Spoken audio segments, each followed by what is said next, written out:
Hello there guys, welcome back to Eunice Talks Football, welcome back to a brand new video. I hope all of you are doing well today.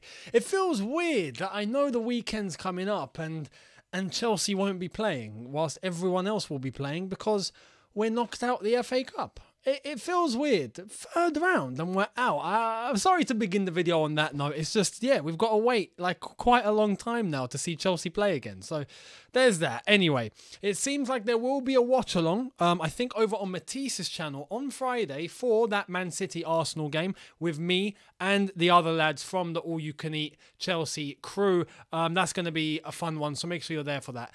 But today I've got tons of news. Tons. We've got plenty to discuss and it's going to get very, very fun. Now, before we get into that, I'm going to let you know one thing. Links are in the description, Twitter and Instagram. You can follow me on those. Make sure you are following. Hit them now and enjoy. I'm going to start off with a story that come out today as confirmation because it looks like UEFA are not very happy with us, are they? They're not, and they've decided to take action. Oh, they took action. A big deal. Okay. It's funny that it's actually not really going to affect us. It's going to affect everyone else, so we're not really fussed. Anyway, this is it. Chelsea contracts to lead to financial fair play rules changed by UEFA.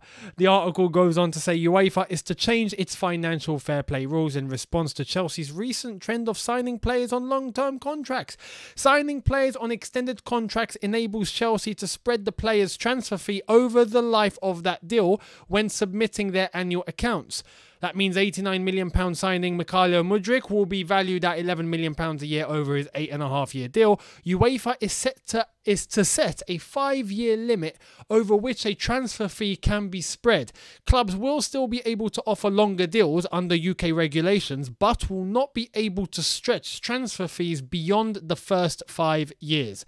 The change to FFP rules will come into force during the summer and will not apply retrospectively, which means that yeah, Chelsea are going to get away with everything that they've done recently and it doesn't really mean anything to them.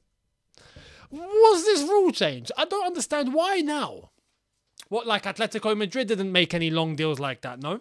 No? Like Chelsea in the past didn't with Kepa? No?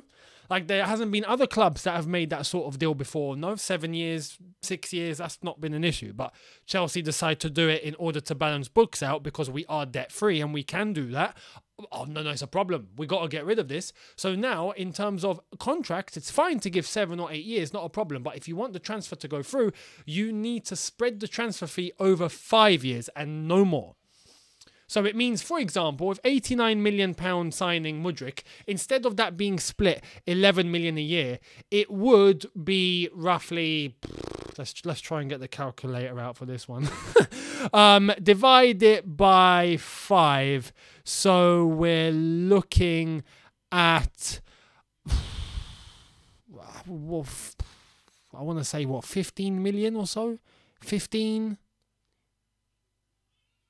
Maybe a little bit less, That's it. It's, when we're thinking about it, that is it. That's the rule change because Chelsea have decided to find a loophole and use it. Typical.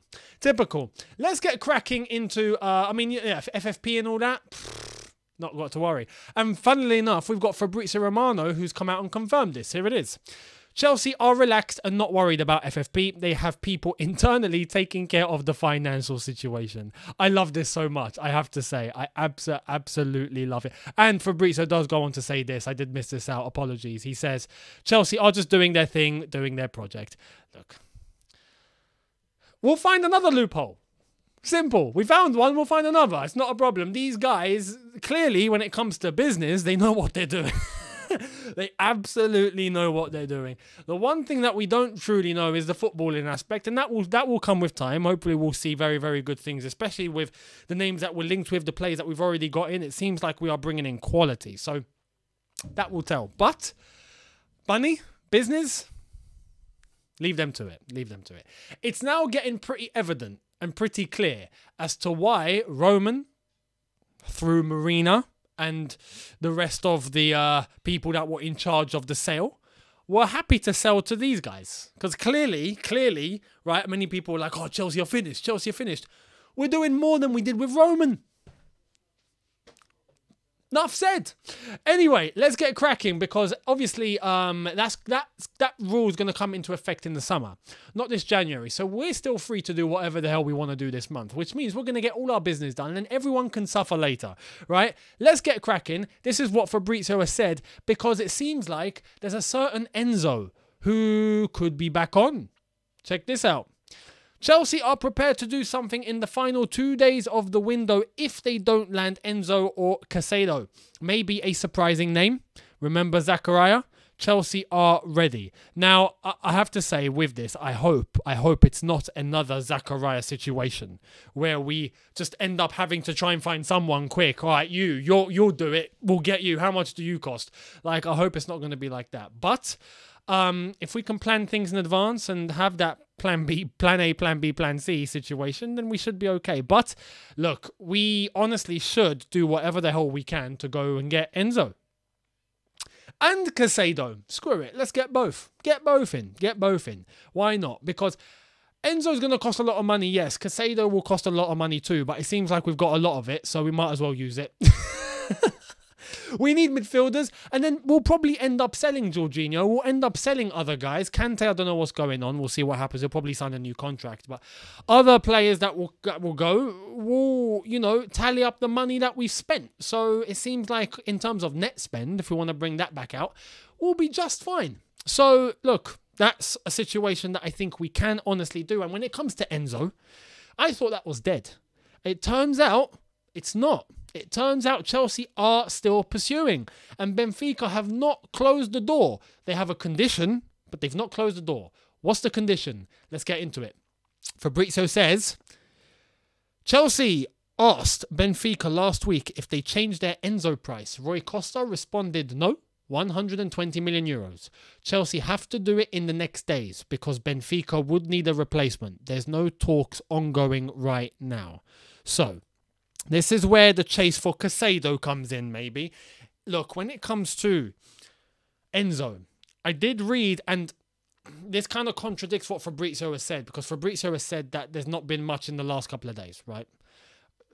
The one thing I saw yesterday was that Chelsea apparently did try and put 100 million euros plus players.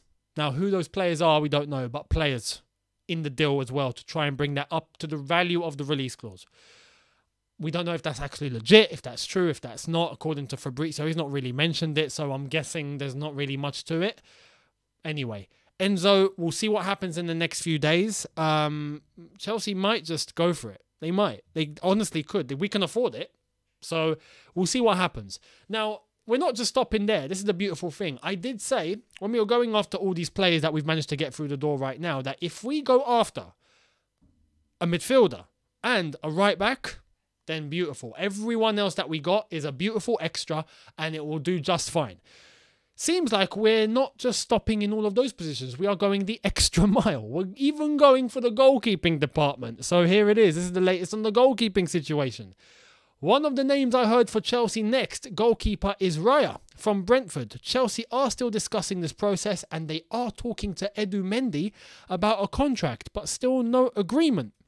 He also goes on to say, I think Chelsea will be in the striker market in the summer. I'm genuinely baffled now. We're honestly just going to try and buy everyone we possibly can, it seems, aren't we? Look, Raya, Brentford, is a good goalkeeper. I have to say, is a good goalkeeper. And he's shown can do good things. In that Brentford team, obviously, he's not going to stop everything. That defence is not, completely and utterly solid beyond belief. Brentford are Brentford. Brentford are doing really well though. But Raya, as a goalkeeper, has shown that he can do really good things. We saw what he was like against us. We didn't really do much to really test him. But he is a goalkeeper that I would consider. And goalkeepers can be a weird flex sometimes because sometimes you look at a goalkeeper and you go, he won't do a thing. And that's the goalkeeper that will become a world beater. And then you look at a goalkeeper and go, oh, mate, he is absolutely fantastic. You bring him in and he lets everything in, Courtois would be a little bit of a stretch. I know that the way it ended with Courtois wasn't fantastic. But towards the end of his Chelsea career, you all remember the memes. Constantly getting nutmegged. It was constantly going through his legs. Constantly. There's that. When you look at Kepa, you see the complete contrast, the change, sometimes absolutely dreadful, sometimes absolutely fantastic. Ramsdale went to Arsenal and we all laughed, didn't we? Everyone was like, they're spending that much on a Sheffield United goalkeeper. Look at him now. But the defence in front of him protecting him too, but he's doing a fantastic job as well. So you can never really pinpoint exactly how a goalkeeper is going to be. Raya could be a very good acquisition. We'll see where that goes. Edu Mendy, we'll see what he's going to be up to because he's not on a big amount of money. So I don't think it'll be very difficult to persuade him to sign a new deal, depending on whether he's happy to chase being number one, number two, and having to have the competition. So we'll wait and see what happens there. Chelsea going into the market for a striker, though, in the summer. Aren't we getting Nkunku? What's going on? If we're not getting Nkunku... Oh, no, we are getting Nkunku, that's for sure. But I'm confused. Then are we getting another striker? So is going to be a backup? I don't know. I've got nothing to say in relation to a striker here because I genuinely don't know what we're going to do in that case. If Nkunku's coming in, cool. I thought he was going to be the man that we'd stick up front. Is Havertz going to be going then? Is he not going to play? We're getting midfielders in. It doesn't seem like the players that we have now are going to get much game time once all these guys come in, if they do. But in terms of a striker, Broja's going to find it very difficult then. Yeah, give me some names. If you have anyone in mind that you think we should go for in terms of a striker department, if we are actually getting Nkunku and this is going to be an addition, let me know who you think we should go for. It definitely shouldn't be Lukaku coming back, that's for sure. I've seen some people say that. You guys are sick. You guys are twisted. Look, bring Lukaku back. After all of that, bring Lukaku back. I would rather get an 85-year-old Nan to come in and play up front than Lukaku. No word of a lie. Yes, she won't do a thing, right? But I don't care. I would rather her than Lukaku. Lukaku can stay away from this football club. Bye. He's not the only striker in the world. Trust me, we'll be fine without him. But talking about Lukaku and talking about some others, here's the latest on them because Fabrizio's given us one hell of a breakdown about Chelsea today. So here it is. Chelsea are currently not giving the green light on Gallagher to leave. After what happened with Lukaku, they are not accepting loan deals. We're traumatized, that's it. We're broken, that's it. No more loans, that's it. We're not getting played again. These new owners have gone, yo, Roman, Mourinho, you guys got scammed. We're not letting that happen. No loan deals allowed. Bye. Not happening. Look, I can't blame them. I wouldn't mind letting Gallagher go. Absolutely give a club the green light to take Gallagher. If it's up to me, take him. You can take him. Loan or transfer. Loan or permanent. I really don't mind. Whichever one. Because if he goes on loan, cool, he might find some form. If he's sold, well, cool, we got money for him. And we're getting midfielders coming anyway. So it seems like that would be beneficial. But the Lukaku thing right now, it seems like they're not accepting any loan deal whatsoever. They're completely traumatized by Lukaku. So yeah, it is what it is. We'll wait and see what happens. And obviously with the Lukaku saga, it's still ongoing and it's been handed over to these new owners. These new owners didn't do anything. They've come in and they've found this Lukaku saga literally on the table. They've gone, what the hell are we going to do with this? So I don't blame them. For this, I don't blame them at all. I don't blame them. Anyway, talking about players, we've got one in João Felix, and beautiful acquisition. Here is some update in relation to him. Will he be able to stay on a permanent, or is he heading straight back out the door to Atletico? Let's check this out. If João Felix tells Madrid, I am happy at Chelsea, I am only going to Chelsea, then Madrid will know they have to find a way with Chelsea. Chelsea are pretty relaxed. Nowadays, people forget the player decides everything. And this is true. The player does decide. It's always down to the player, but when he says that, I think he does take into consideration the agents, because the agents have a big part to play nowadays. Not like before. Before, it would be all the player. Now, it's literally the player telling the agent, yo, you know what to do for me, yeah? Just go and do it. The player doesn't really have much input. But the player and his entourage, absolutely decisions are with him. So, yes, I think that if it came to it and João Felix told his agent, yeah, I'm happy at Chelsea, get something done, his agent will make it seem like he is not going anywhere. He will sell it to Atletico and go, yo, he's not coming back. You're going to have to find a way. And then they'll be able to sell him, and hopefully for some sort of cut price. We'll wait and see. But João Felix staying at Chelsea. Let's wait and see what he does when he comes back from suspension, because yes, João Felix started really, really well. But this goes for all players. You can't just over one game be like, oh my God, he is the next Messiah. Like, no. Like, relax. Let's give him some time. Give him some games. He's looked better and brighter than a lot of our lads at the moment. And then we'll see how he does, and then we'll be able to judge, you know. Zakaria had a bit of a bumpy start, didn't he? And then afterwards, now is looking like, you know, the bee's knees. So we'll wait and see what happens there. But I'm all for keeping João Felix if he keeps up the same sort of form that he seemed like he was in when he made his debut, because that looked quite unbelievable. So hopefully he does bring that to the table. Now, in terms of a right back, I've been waiting for this. Finally, we're getting a right back. But the latest on Gusto. Breaking, Chelsea's first offer for Gusto was £17 million. New offer coming between 26 to 35. Gusto was guaranteed playing time, decisions ongoing. Gusto at the moment doesn't even consider staying despite Lyon trying everything. And this goes back to the point that I made yesterday. Gusto's already agreed personal terms. So this isn't going to be an issue. But this sort of money, I think we can come to something a bit lower than what's just been quoted. 26.35, somewhere in between there. No. We can, and I reckon, get something below 26 done. If we've submitted 17, the player is now pushing. This goes back to the previous point I just made about the player and Fabrizio saying the player holds the power. Then, honestly, if he's pushing for it, Lyon can easily go, okay, look, we want this certain amount of money. Chelsea will be like, look, the player wants to come. Just get the deal done. Here's this much money. 21, 22 million. Take it. Lyon will be like, okay, cool, we'll take it. Hopefully, anyway. But Gusto, I think the profile of player, his age, his ability, and what he's bringing, and not expected to just come in and just wipe Reece James off the table, but is expected to come in and compete and knows this and is here for the long run. Beautiful. It's exactly what we're looking for. So Gusto, I'm hoping, is going to walk through the door very, very shortly. And I hope it's not a case where he has to stay on loan at Lyon, which is what I've heard. Like, no, please, get him now. Reece James is just about to come back. We can't have him get injured again. Come on, that would be ridiculous. Get Gusto through the door now. ASAP. Let's wait and see. Now, I have to bring some good news to end the video, and then actually good news and funny news. We'll have good news, and then I will give you guys something to laugh on the way out. Here it is. Here's what Matt Laura said today, which is good news. As reported by Luke Edwards, here, Newcastle now confident of signing Anthony Gordon. Could be done very soon. Chelsea had shown an interest again, but no new bid as yet. Multiple clubs, including Chelsea and Arsenal, have also expressed interest in Onana, more likely for the summer. So the Onana saga could be part of the whole goalkeeping thing that we mentioned earlier on. That's something to keep our eyes on for the summer. But Anthony Gordon going to Newcastle, oh man, what a shame. What a shame, man. I really wanted Anthony Gordon at Chelsea. Yeah, I really did. I'm gutted. I'm absolutely gutted. Newcastle, fair play. Look, we tried. Yeah, you guys got him. You won the battle. You won the bidding war. Best of luck with Anthony Gordon. I wish you the best of tune.